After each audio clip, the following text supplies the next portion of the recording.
have Bryan Rheem with us tonight. Bryan, come on up. I wish we had walk-up music for you. Yes. Woo! Bryan is incredible. He is one of the business advisors through the SBDC here in town.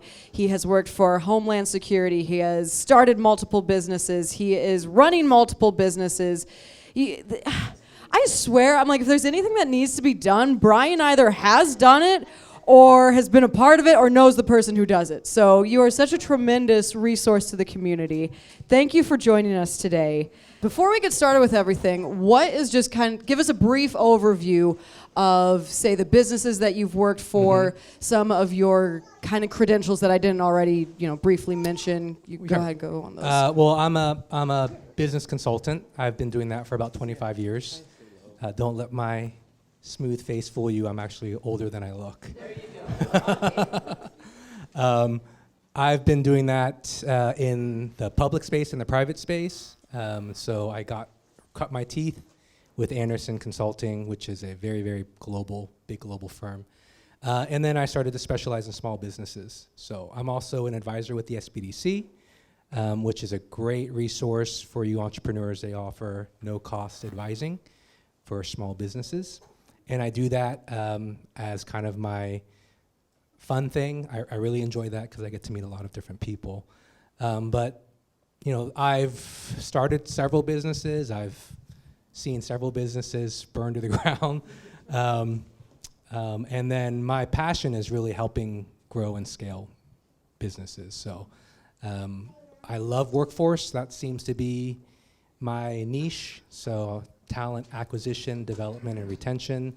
And workforce is something that's huge right now. So I'm really excited that I'm about to launch a pilot I created a curriculum with industry engagement for high schoolers. And I'm really excited. I got 2 high schoolers to buy into it. And I have a bunch of industry partners that are willing to participate.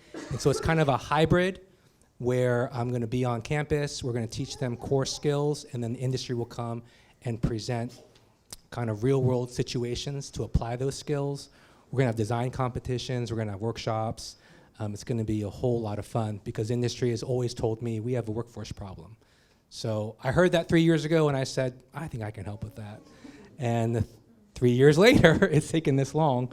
I'm finally launching our pilot program, so I'm super, super excited about that. And it's neat because some of these students in our region, they're working with NASA, the robotics program at Shasta High School, they're building drones for Mars. They're working on designing rovers for Mars. And on that, they're the only school in the U.S. that has a program with NASA like they do, which is pretty amazing. That's here in Shasta County, and yeah. It is. Yeah. So they have like the VR goggles that they'll put on, and they'll like interface with like NASA scientists, and they'll be walking around their rockets, and I think it's so cool. Anyway, it's crazy. Yeah. So yeah, harnessing that type of talent, and it's not just them. We have a lot of bright students up here in Shasta County, so I'm super excited about that. That's awesome. And then you had time to come hang out with us, so I appreciate it. So what we're talking about is basically navigating success, risk, and failure, specifically when that comes to business. With all those things, obviously learning is a key piece in each one of those particular areas.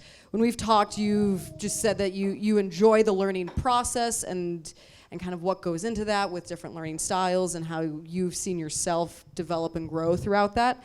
So to kind of just start things off, when it comes to the importance of developing a mindset and of continued learning, how do you push yourself in that particular area? I've always wanted to be a lifelong learner. That's kind of my goal. Was kind of what I've always taught my kids. Hey, be a lifelong learner. Never stop learning. And so that's kind of the frame of mind I have. Always wanting to try something new. Always trying to learn a new skill. And the way I train myself is I try to learn a language. I try to learn languages. And I actually read books that are hard to understand. I know that sounds funny, but you have your fun reading, like your reading that's like, oh, this is enjoyable. And then you have your reading where literally I don't know the words that are written. And I literally have to have a a dictionary next to me. I mean, I read a book. My recent book that I just finished it's called Washington: A Life. It's a really, really good book, 800 pages. It's about the life of George Washington, if you like history. But it's written in such a way where the vocabulary is really, really, really difficult. I'll ask my wife, and she'll take a guess, and she actually sometimes knows. But I try to do that. I try to put myself in situations where I'm forced to learn, and obviously with the tech space, you're always given an opportunity to learn. So I think it's just been my life motto to kind of say, how can I learn something new, whether it's a new skill, whether it's just something for enjoyment. I think that's kind of how I've positioned myself. Yeah. Have you found that your learning styles have changed, or how do you help people figure out what their learning styles are? I mean, unfortunately, you learn through a lot of trial and error what your learning style is. But fortunately, you learn through a lot of trial and error, right? So it's really a two sides of the same coin. I kind of know my style because I kind of look back to how I learned as a kid, right? I was a kid that was in the garage taking apart the lawnmower. The dad comes... And putting it back together, or just the first part? First part. Okay. And then, parents come in and I'm like, what the heck? And, I took apart my car engine and my wife came in the garage. She's like, I hope you know how to put that back together. So I've always been a tinkerer, so I'm a very tactile learner. And I think you just have to kind of reflect and see, how did I learn that? Like when I follow directions, I get it right, but I don't remember how to do it. There's not a lot of retention. When I get in there and I figure things out by myself by doing, I have much more retention. So I think it's good for you to figure out what your learning style is. My wife, she's very visual. She sees someone do it, she can do it. Right? Me, I can see someone do it and it's like, oh, that looks cool. But I need to get in there and I need to do it myself. And so that was a journey. And obviously, I don't do that for everything. Like if it's an important thing, I'm not gonna, because you make a lot of mistakes that way, right? You figure out, oh, I have this piece left over. I wonder what it belongs to. So that's when I just throw it out. I'm like, standing, not that important. But it has changed as I've gotten into different circumstances will drive how you can learn. But I think I always ask people to look back to how you learned as a kid. How did you grow up? How did you remember things that you remembered? A lot of times that will clue you in, and you want to put yourself in that position to learn in that way. So I automatically know if I want to do something, I need to get hands-on, right? I need to kind of get in there, and that's the best way that I'm gonna learn something. How have you experienced when you're working on like a team and like you're trying to navigate something challenging per se, and it's like it's like, oh my gosh, like you just don't understand my learning style, or like there's communication breakdown with that. Have you found any particular good little keys on unlocking that, or just is that a verbal communication like, hey, like what is your learning style? Let's figure this thing out. Yeah, I mean, I love to watch and see that team dynamic. Like it's a lot of fun when you put people in a stressful environment, like the startup games, right? And so I like to. Yes, fun is the word I like to use for that, as everyone else. I like to hang back and just observe, and because people will usually demonstrate their personality, their persona, how they learn, and so I think if you're leading a team, it's really important to understand that dynamic, and you just kind of talk through it, right? So if you have a team where learning styles are different, it can be difficult because you can't just have a process that caters to everyone's learning style, right? So even though I have a preferred learning style, I've adapted to say, hey, this is how it's gonna be, right? I need to read the directions, or I need to, like certifications, right? You can't practice, you just study the theory and you learn. So I think in a team, because it's challenging, you have to really kind of say, what are you trying to accomplish? Who has the strength or the learning style strength that meets what we're trying to do? Hey, let's put you kind of front and center. Depending on the goal, you can't really have it be a learning experience if it's something that needs to be accomplished, or it's an important task. Totally. So it's always a good thing to be aware of. Or if you are hitting those roadblocks, be like, oh wait, maybe I should explain this in a different way. Or here, I mean, how many people here are confident they know what their learning style is? Raise your hand. Right, so a lot of, less than half, right? So a lot of times you can't even ask the question because people are like, I have no idea. Like, what are you asking me? what my learning style is. So some people might say, well, you ask the team and you go around the room and, hi, I'm Bryan and this is my learning style. That doesn't even work, right? So don't add that to the who are you section. because a lot of people don't know, or they haven't taken the time to discover that. So in a team dynamic, you usually try to make sure, hey, I need to get the task done. Who has demonstrated the ability to learn this task, and you kind of let them lead. Yeah. Totally. So you have said before that being a novice is totally fine and sometimes even good. That goes against a lot of people's like, I must be an expert on this or that. Granted, the more time you spend with things, the more expertise you gain.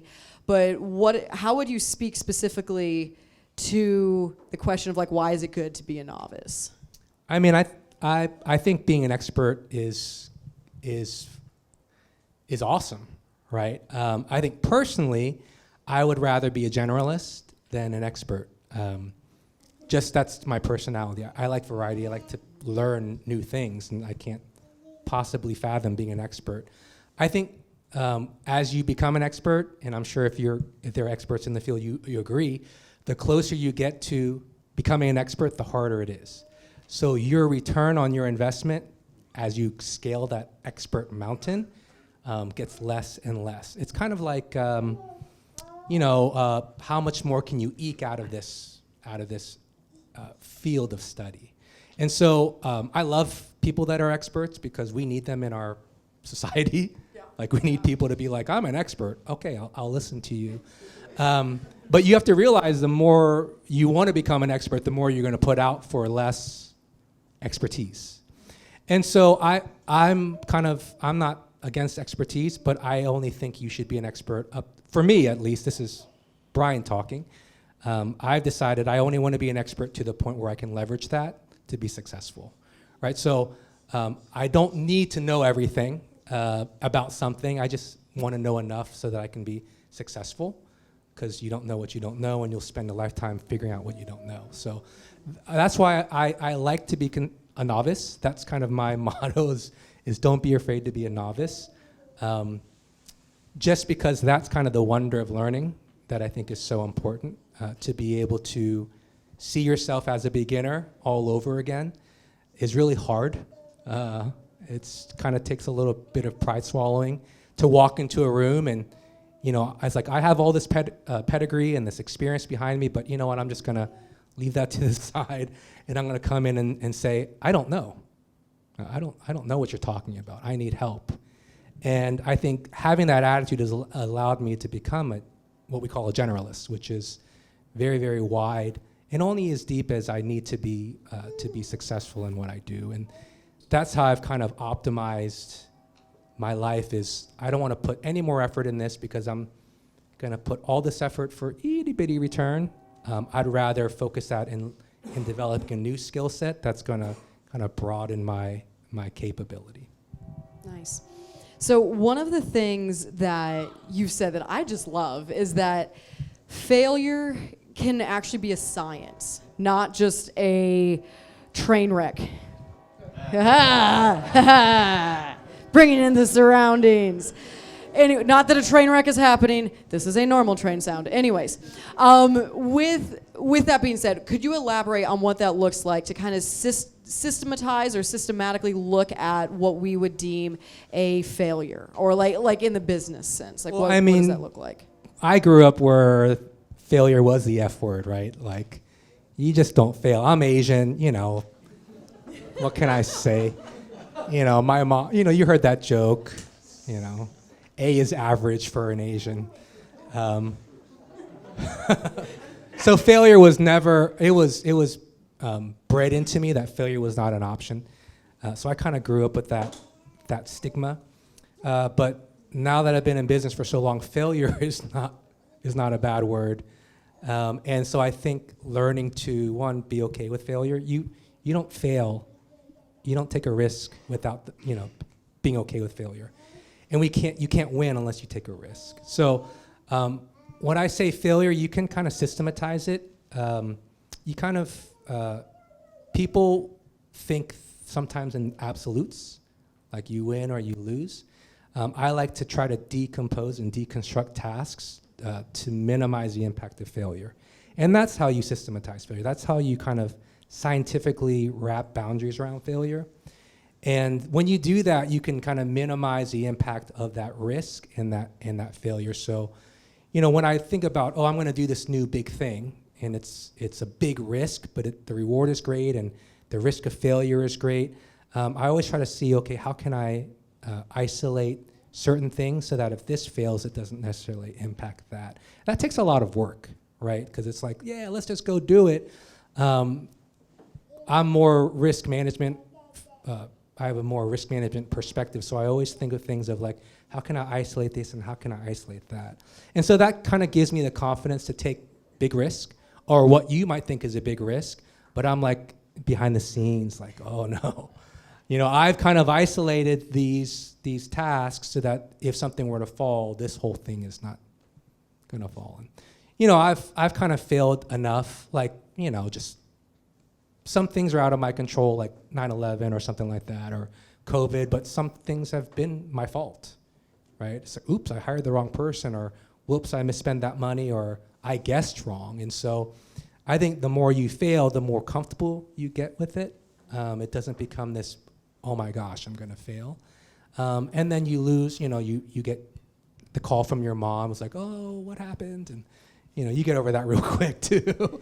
But I think, one, you need to be comfortable with failure, because it's just, unless you want to live a boring, normal, average life, who wants that? So you have to be with, okay, but I'm all about how do you minimize that? How do you isolate it? How do you scientifically approach a problem so that you kind of keep it in different sandboxes so that one failure doesn't impact everything else? And then it's great, this community is great because, we have to get used to failure. And it's not a badge of disgrace. I'll clearly stand up and say, I have 4 or 5 businesses that just tanked. And it's not like they didn't hurt or they didn't cost me, but the learning lessons that you get out of the failure are more valuable than anything. I honestly wouldn't trade. I learned some valuable things about myself that I would not have learned unless, a startup failed or a relationship went bad, That reminds me, Yano had brought that up last month, and we said we were going to change business celebrations to business failures, but keep the same meme of it, like, excited. So Eric, we'll put that down for next month to add that as a slide. On the record, we're good. It'll get done. So one of the things that you've also said is that sometimes winning actually will mask underlying issues, whereas with failure, you're revealing like the truth. I'm just quoting you here, so I want to get it right. Anyways, that you're actually revealing like your true beliefs and character. So can you share a moment when failure actually uncovered something critical, either for you or or your business? I mean, yeah, winning, who doesn't like winning? But winning covers everything, right? Whether it's business or sports, you can't tell. Was it luck? Failure is what, I don't love failure. Failure is painful and it hurts and it's expensive, but when it happens, I'm like, let me eke everything I can out of this failure, because it really reveals everything. It reveals people's character, their motivation, and so there's this one incident where I thought, I love team and I love people, and so I'm always like, getting the right people in the right spot is so important to me, and failure will reveal if the wrong people are on the bus, right? And then it'll reveal if you're on the wrong seat. And so we had this one project, and it didn't go well, and I thought I had the right team. I had the A team, right? I was like, this team, we're gonna do awesome. Because of that failure, one person went psycho, just bonkers, right?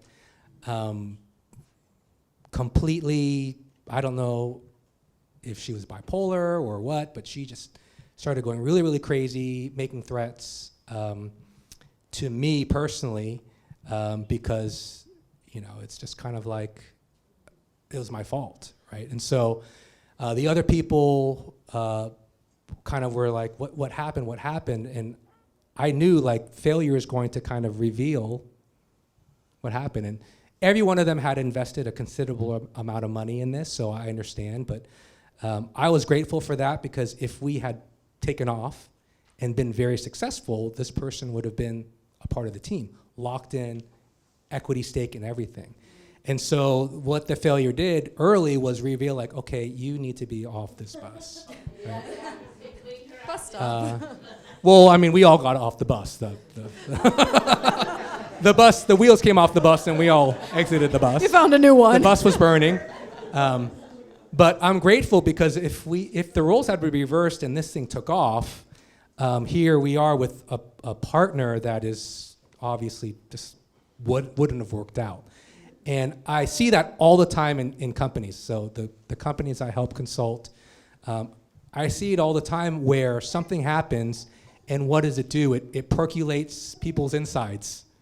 You know, you can't fake it for so long. You can only fake it for so long, right? So a certain time things come up and what better way to reveal that than through a little bit of hardship. And so I kind of relish it.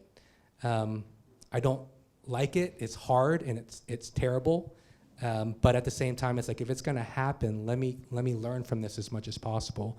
And it grows because I'm like, wow, that person was very well known to all of us. We kind of decided to go in this together, but man, we didn't see that coming, right? And so that's an instance where I'm like, that hurt, but thank God. Thank God that bus crashed and burned, because it would have been a lot worse if we had been successful.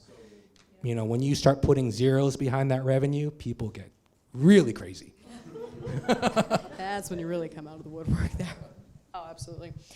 So with that, as businesses that you've been in have begun to grow, and you are adding those zeros, does your risk mitigation, like does anything change, or do you still, kind of like you had said, how you kind of have these like isolated things that there's almost like a tripwire in case something happens, but like how do you deal with kind of grow, like taking larger risk as the company is growing, where it would be like, whoa, this could be significant if something happens? I mean, that's the challenge that every business owner has, So right? tell us the secret. Tell us. I mean, I think it's, to me, I have a very high risk threshold. I think Yano has a very high risk threshold. So I'm always like risk, risk, risk, risk. And the bigger you get, the more zeros you have behind your revenue and your staff count, the bigger the risk is. And that really doesn't faze me. But you'll see a lot of businesses, and not this is a bad thing, I'm not saying this is wrong, but you'll see businesses achieve a certain amount of success and then they'll taper. And that's because they are not able to swallow the risk anymore. And so they're like, why aren't I growing? And I'm like, well, you're not taking the risks you need to take to get to the next level. And to get to the next revenue platform, you need to kind of sometimes take a bigger risk. And so you need to, like I said, I was kind of, when I was at Anderson, I was fresh out of college. I mean, they literally take you and they stick you in a stamp, and they, stamp. It's called Anderson Clone. And they told me how to dress. They told me what I could wear. They told me the color of my tie, everything. This is how you talk. This is how you walk. And I needed that right out of college, to be honest. But one of the things they really taught me well was risk management. And so I really appreciate that, because there's always risk. There's always going to be some sort of risk. And how successful you are is how well you avoid it, mitigate it, contingency plan, how well you manage it. So as the zeros grow, your risk is going to grow, right? As your staff count grows, your risk grows. And so you need to have a more solid risk management process in place. People say, Bryan, you're always looking at the negative side when you're thinking about risk. I'm like, no, I'm actually just kind of trying to manage what I think is going to happen before it happens. I'm being intentional about it. So, I think if you don't know what I'm talking about risk management, you should probably talk to somebody, because it's really important that you get out in front of all the things that could go wrong. And so your risk definitely grows, and a lot of people don't have the stomach for it. And so they just kind of like, let me pull back the brakes. I'm happy where we're at, which is fine. This feels great. We're making this amount of revenue, this staff size. But the moment they start asking me, Bryan, what do I need to grow? I'm like, you wearing your big point pants on? You know, you got your underwear, your diapers on or your underwear, like you ready to grow up, because it takes that fortitude to step into that next level of risk, I guess is what you would say. So now let's say that you did step into that risk and now you are successful. So this is my last question, then we'll open it up to the audience here after this. But have you found any particular helpful things, like say on humility? Like, I know that you have found great success in some of the things that you have done, and you are such a humble guy. And that's one of the things that I think is just so amazing about you, is that it's like, I mean, there's so many things. But anyways, with that, I feel like you have walked that line so beautifully well to be like, hey, I have a lot of information and I can pass this on to you, but also I'm going to stay humble about that. Do you have personal checks yourself that as that success grows and kind of like navigating that of being like, I'm not going to turn into, you know. Well, I mean, my wife keeps me super humble. There you go. She does. She keeps. I mean, I think you don't know what you don't know, and there's always someone out there that's better than you, right? I've been put in my place, especially out of coming out of Anderson. I thought I was some hot shot, and I just got I got put in my place, and so I've eaten a lot of humble pie, and it's worse to be humiliated in front of a group when you think you're a hot shot than to just come in low, because that's where you'll probably end up anyway. So, I mean, a lot of the humility I have is just learned through getting slapped around and knocked down a couple of rungs. Because I think being an entrepreneur, you have to be really confident, right? And so you have to be confident. You have to carry that confidence. You have to be self-motivated. But that's what being a novice is about. So I continually put myself in positions where I have to. I'm the one in the room that knows the least, and so it's like, I don't know what I'm doing here. I need help, right? And that's kind of been the balance for me, is constantly putting myself in a position where it's like, I don't know what I'm doing. I need to ask for help. And so, I mean, a lot of life lessons have taught me that, hey, there's probably most of you in the room are probably a lot smarter than I am, right? And so, stupid of me to sit up here and think that, I can outsmart you guys. And I think that I've learned that lesson the hard way, right? And so I think that's been that's when I encourage business owners, that's what I usually tell them. I said, humility always works out. I've never heard of someone taking the humble road and it messing up for them. I've heard a lot of stories, including my own, of walking in the room, thinking you're the big shot, and then getting put in your place. Right? It's like walking into a room, taking the seat of honor, and it's like, oops, like whoops, that's not for me. And so I've never had a situation. I mean, not that I can think of where I come in and say, hey, I don't know what I don't know. There's probably some of you smart in the room. Let me contribute what I think is of value and see what happens. And that's worked out pretty well for me. I like that. That you can't go wrong with humility. So, guys, now you get to put Bryan on the hot seat. Anybody have questions? I will pass the mic. What you got? Yeah, so you just talked about the importance of figuring out what you don't know. A lot of us here are starting new ventures, and I hope that we're all aware that there's plenty of things we don't know. What are some of the ways that you navigate finding what you don't know? Because once you find it, then you can research it. But the hard part is figuring out what you don't know. I mean, the mentorship is huge, right? So if you want to be an entrepreneur, finding someone that's willing to kind of talk you through and share their experience, I think is huge, right? And that goes a long way of helping you see things that you didn't see, or you just don't know because you've never done this before. And so that's a staple for me, is I always try to find someone that's going to mentor me, especially if it's in the field that you're doing, even better. Like, that kind of makes sense, but sometimes if you're doing something innovative, no one has walked that path before. And then you're just like, there's no one you're blazing the trail. So I would just say, pay it back and mentor someone, right? So they don't know So they know what they don't know. But finding mentors who have walked that path before is huge, right? I think that's part of being humble, is asking for help. Saying, hey, I see you've done this before. You'd be amazed how generous the entrepreneurial community is, the true entrepreneurs, because they know how hard it is, right? And so I know Yano is like this. The Startup Angels are like this. A lot of people in the entrepreneur community are like this. We turn around and we're like, hey, we want to help because we've suffered through a lot. So finding mentors is a big way, and then accepting the fact that you don't know what you don't know, and you will step into something and be like, oh, I wish I knew that was there. I wouldn't have stepped into it. Well, don't step in it again. Don't make that mistake again. Like, learn from that, and that becomes something on your tool belt. So accepting that you don't know everything is part of that journey, so you're not shocked like, oh my God, I can't believe this happened. Well, of course it happened. You didn't know about it, right? And so just having that kind of standpoint is essential so you don't get discouraged and beat up, but you mitigate that by surrounding yourself with people that can help you. I have a question, one over here.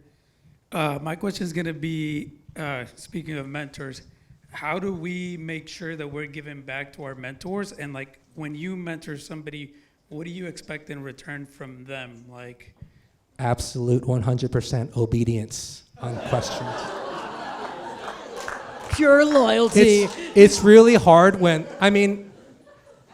it's tough. Not that I know everything, and a lot of times it's like I'm giving advice because I think this is right and it's best for your situation. And so if someone says, okay, thank you for your opinion, I have to be okay with that. But it is hard when someone comes and asks me for help, and I prescribe something that I think will work because of my experience, and I've seen it before. It's like, oh, I've seen this before. I know how it works. This usually works. 60% of the time, it always works, or whatever I want to say. And then they just kind of disregard it. I think that's kind of sucks for me. And so I say, how do you repay your mentors? It's by valuing what they say. Not that you have to follow it to a T, because I'm not you and I don't know everything about your situation. But if I'm taking the time to kind of help you and you're like, see ya, that's how you repay a mentor, is by valuing what we're saying and really giving it good consideration. I'm not expecting everyone to do everything that I say, but I think it's part of like, hey, this is how this relationship works. You ask me for advice. I'm giving it to you. At least consider it, right? Back here. Our question is, you've started so many businesses. How have you decided what you want to do? Have you made the decision to pull the trigger on this and take action on this idea that you have? You should come to the startup games. No, that's a loaded question, right? So, it depends on how big the business is. But I'm never going to do something that is a chore. I'm not old. I'll be 50 soon, and so. You do look good. I'm at a point in my life where I want to do things with my friends, and I want to do things that are fun. And so that's the checkpoint for me. Obviously, it's nice if it makes money, and it has to be an investment. And so for me personally, this is my thing: is it fun? Like, am I going to enjoy doing it? Am I going to have an opportunity to do things with people I like? And then if it passes those things, then there's some other like things about like, does it align with my core values? Is it kind of making the impact that I want? So that's like this whole education thing that I've been working on for 3 years. I get to do with my friends. Like a lot of these guys in the manufacturing world are my personal friends, and it's like, yay, I get to see your face. It's forcing you to meet with me face to face. This is awesome. But after that, it aligns with some of the things. Like I'm passionate about education, right? And so it's like, well, this is a way that I get to have fun, get to do with my friends, and it's in line with kind of what I feel like how I want to impact the community. So it's important that you have those type of criteria. It can't only be about money. I mean, that's for me personally. Maybe for you it is, and that's fine too. But that grows old real quick, and there probably won't be money until like you go through some ups and downs. So there has to be something else that's driving, and that's the criteria for me. In addition to all the market research and the stuff that Startup Games talks about a lot, you need to do their homework. You're not just gonna, especially when you're dealing with other people's money, it's your responsibility to manage that well. So I'm not talking about not doing that stuff. I'm saying if all that stuff lines up, I still want to make sure that these other things are in place before I start a business. And I can honestly say, everything that I've started was like a labor of love. Like I was passionate about it. I wanted to do it, which hurts even more when it fails. But I wouldn't have it any other way, because when you start dreading doing something that you're supposed to be doing, to me, it's like something is wrong. You look 32 tops. My question is, how do you stay self-motivated and patient when businesses aren't going as fast? Because I do photography too. So photography and hats, like when they're not going as like fast and they're not progressing as fast as I would like, how do you stay self-motivated and patient and not just be like, okay, clearly isn't working, so I'm just gonna toss it and like focus on something else? I mean, for me, that's a very personal question. I think that everyone here would have a different answer for. I'm very motivated and self-driven to like do things. So, it takes a lot to derail me or discourage me. Is what I mean. You have to have a level of. How many of you are optimists in this room? Like most of you, right? It's hard to be an entrepreneur and be a pessimist, because the glass is always. Rarely is it overflowing, right? So I'm an eternal optimist. It drives people around me nuts, because it's like a drop of water, and I'm like, dude, it's almost there. So that I have internal self-motivation, and because the more you invest in something, the more you're willing to wait to see if it succeeds, right? Almost to a fault, right? It's like literally dead, and my wife's like, it's dead, and I'm like, it's not dead. Like, It's asleep. just water it a little bit more, and it'll come back to life. So I think it's a very personal question about what your tolerance is to stay with something. I don't know if you've seen that meme where it's like someone's digging a tunnel and like he gives up right before he hits the mother lode. And I kind of keep that in front of me. Now, there has to be data. Like, I'm an engineer, so data is my love language, right? I love data. I love understanding. So there has to be, it can't be like a foolish decision. But if the data shows this and it's like, man, all the market research and everything kind of points to this being successful, I'm just gonna keep going until I see otherwise. So that's just my personal philosophy. And then you have to manage yourself, right? So I think, I forgot what it was, but when I was working and just newly married, really trying to make a name for myself, I was working 12, 14-hour days. I mean, I was putting in the work, right? I forget what it was, but I was doing that again, and then I remember my wife said to me like, oh, you're back to that again. And that was enough, that really kind of hit me, and I was like, oh, like I don't want to do that again. And so I think managing my output, it's hard because I have so many opportunities in front of me, and I really have to be picky. I have to choose what I'm going to spend my time in. So managing my output is also a big part of it, is like how much effort am I willing to put in all these different things? Is it stretching me too far? What's my tolerance? And am I still having fun? Right? So I don't know if that answered your question, but. Then we have one last question here. Trying to figure out how to ask this, because you've been answering this with that last question, but it's like when you're building, you're grinding, and you're having breakthrough, and you're winning, and then you get these like things that are out of your control in the company with other companies, but you keep fighting. It's like, okay, it happens, but it keeps happening, and you don't want to give up, but you start getting kind of like burnt out. It's like, how do you kind of handle that? Like I'm not giving up. I'm gonna keep pushing, but it's also like, man, I'm tired. Holy shit. You know what I mean? Like, it might be kind of personal, but it's like, how do you, I guess, kind of get out of that to like, okay, let's keep pushing this. Let's keep going. Well, I mean, that's because the data is there. That's real, right? I mean, if you're an entrepreneur, you are tired and beat up. I mean, one, I told myself and my wife, and I've told my close friends, I'm never going back to working for someone again. And so I asked my wife, like, keep me accountable, because I've been tempted. Like, I've been offered jobs. It's like, come work full time, and you know, it's like, oh, that sounds so nice to have a stable income, and like be paid to go on vacation. Like, what? What is that? And it's just like, it's me losing sight of what I know I want to do.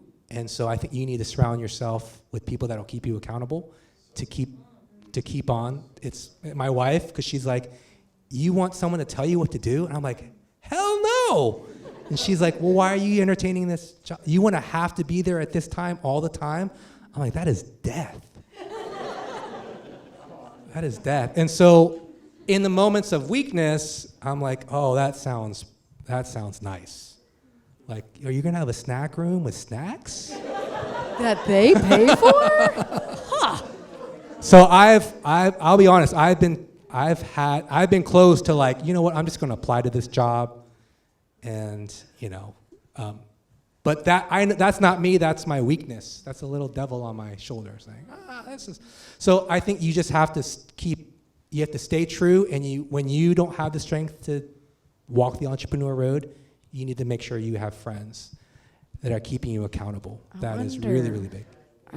Oh, wait a minute. Where are we? Where are you going to find those friends? Yes. Yeah, there you go. Get married, hang out with Startup Running, whatever. Well, thank you so much, Bryan. Guys, if there's other questions at all, by all means, please come find Bryan in just a few moments here.